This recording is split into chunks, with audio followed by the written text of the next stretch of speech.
Hi, my name is Graham Norton, and this is my third vlog on coaching philosophy. Some of my aims and objectives with this vlog are to discuss what is a coaching philosophy, some of the literature surrounding coaching philosophy, and how a coach might develop their own coaching philosophy, and also my own personal coaching philosophy. Garrity made the following statement in his 2010 paper: philosophy is not per se a system of training, a specific method of training, an attitude or belief, a theory of training, or an aim of training. It is all of them. A thorough philosophy of training speaks to at least the A. Aims of training, B. Methods of training, C. Beliefs and values of the practitioner, D. Research and practice, and E. What we know and do not know. So it's important to differentiate between training philosophy and coaching philosophy. Training philosophy more so systems and theory of training, i.e. sets, reps, loads, use methods of applying load, and coaching philosophy being more so aims / mission statements, also the attitudes and beliefs of the coach.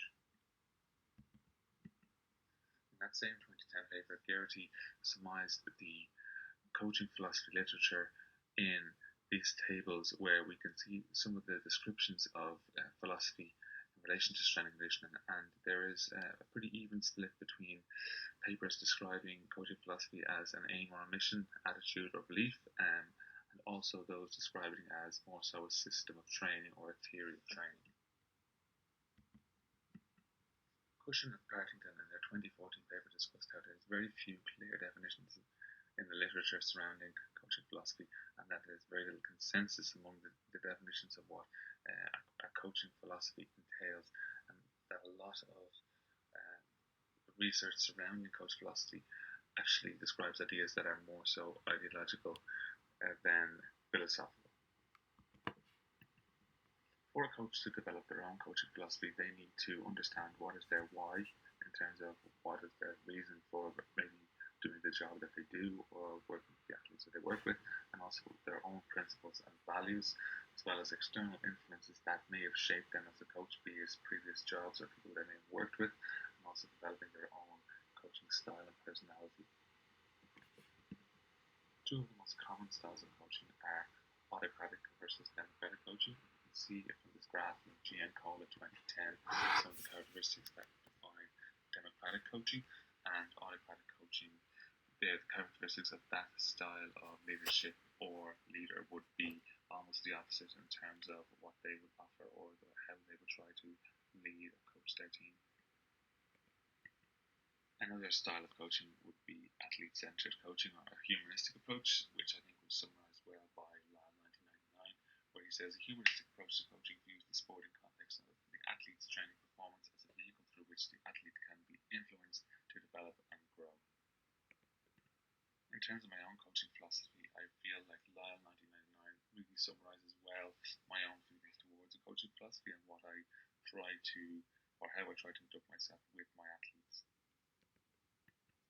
One important element of my own coaching philosophy would be leading by example and showing the athletes that I work with a good work ethic and also professionalism at all times. Another important element of my own coaching philosophy is being aware of my own limitations and understanding my strengths and weaknesses, as well as staying within my professional boundaries, as it is important to me to create relationships with the athletes that I work with, but also making sure that those relationships stay completely professional. Another big element of my own coaching philosophy is open-mindedness and the hunger to improve and grow as a coach. So as I progress in my career, being open-minded towards new ideas as I make them across and working with different teams and different people, and also as I hopefully progress in terms of the roles that I'm in, still being hungry to improve and learn more as I continue to progress as a coach. And finally, I feel it's very important for my own personal coaching philosophy to create an enjoyable environment for those that I work with, whether that be my colleagues or the athletes, as I feel if I'm someone who believes I have an athlete-centered approach, that the athlete needs to be able to enjoy the environment that they're in order to thrive in terms of their performance and get better as an athlete and a person.